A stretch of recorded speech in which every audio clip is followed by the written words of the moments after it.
Welcome to PJ news. ఈరోజు మనతో చిత్తూరు జిల్లా గంగవరం మండలం నుంచి పలంనేరు నుంచి ఒక యువకుడు జన సైనికుడు ఉత్సాహవంతుడు మన పవన్ వచ్చాడు. అడిగి తెలుసుకుందాం. చెప్పు పవన్, ఎలా ఉంది ఇక్కడ రెస్పాన్స్? అద్దరిపోయిందన్న. నేను గత 10 రోజుల నుంచి పిఠాపురంలో తిరుగుతున్నాను. పలంనేరు నుంచి ఇక్కడికి వచ్చాను. చిత్తూరు జిల్లా మాది. ప్రతి మండలము తిరుగుతున్నాను. రెస్పాన్స్ అయితే అద్దరిపోయింది. వారు వన్ సైడ్. అసలు మొన్న చూశాను, వంగా గీత గారు వెళ్తుంటే వెనకాల 30 మంది కూడా లేరు.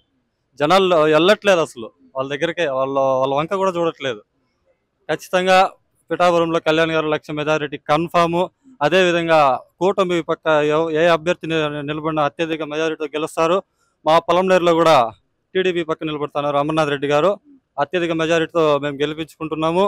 ఇదే ప్రతి నియోజకవర్గంలో జరుగుతుంది. పవన్ కళ్యాణ్ గారు ఇక్కడ పిఠాపురంలో ఆయన ఒక్కరు గెలిస్తే 175 నియోజకవర్గాల్లో ఆయన గెలిచినట్టు రాష్ట్రం అంతా పండగ చేసుకున్నది. ప్రతి ఎమ్మెల్యే దగ్గర ఆయన పని చేయించుకోగలడు. ఆ సత్తా ఆయనకు ఉంది. ఖచ్చితంగా నేను అంత దూరం నుంచి పిఠాపురం ఉడత భక్తి సాయం, ఏదో చిన్న సాయమే అనుకోండి, కళ్యాణ్ గారి కోసము మా టీం అంతా ఇక్కడ కష్టపడుతున్నాము. ఖచ్చితంగా పిఠాపురం ప్రజలు వారు వన్ సైడ్ చేస్తున్నారు. అయిపోయింది. మేము తిరిగి అమర్నాథ్ రెడ్డి గారి కోసం పలంనేరుకి బయలుదేరుతున్నాము. ఇక్కడ గ్రౌండ్ లెవెల్లో 10 రోజుల నుంచి తిరిగారు కదా, ఇక్కడ సమస్యలు ఏమున్నాయి? ప్రజా సమస్యలు ప్రధానంగా ఎక్కువ రోడ్స్, డ్రైనేజెస్ ఎక్కువ. ఇంటి పక్కలే డ్రైనేజు, దోమలు, పాపం వాళ్ళు అలాగే ఫుడ్ తింటున్నారు. చాలా సమస్యలు ఉన్నాయి ఇక్కడ. కొత్తపల్లి దగ్గర మనకి ఉప్పాడ ఇట్లా మత్స్యకారులు వాళ్ళంతా అక్కడే ఉంటున్నారు. వాటర్ ఫెసిలిటీ కూడా చెప్తున్నారు మనకి. వాళ్ళకి ప్యూరిఫికేషన్ వాటర్ సరిగా అందడం లేదు.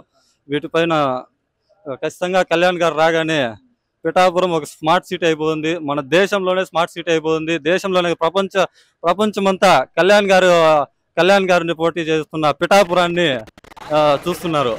మన పిఠాపురం వారు వన్ సైడ్, అంతే, తగ్గేదే లేదు. ఓట్లు వేయాలి ఇక్కడ ప్రజలందరూ కూడా, రాష్ట్ర వ్యాప్తంగా కూడా.